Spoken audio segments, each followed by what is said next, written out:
President Joe Biden কাতারের আমির Sheikh Tamim bin Hamad Al থানিকে বলেছেন, গাজায় স্থায়ী যুদ্ধবিরতির পথে একমাত্র বাধা হচ্ছে হামাস।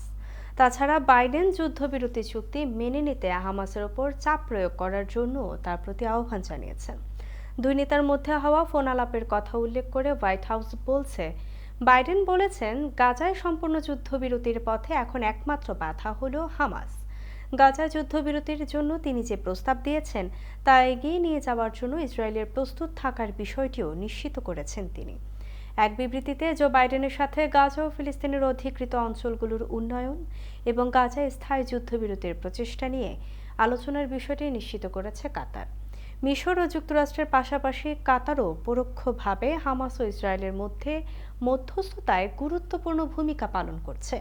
প্রস্তাবটিতে হামাসকে ক্ষমতাচ্যুত করার বিষয়ে উল্লেখ রয়েছে, কিন্তু হামাস ক্ষমতা থেকে সরে যাওয়ার প্রস্তাব বরাবর প্রত্যাখ্যান করে আসছে।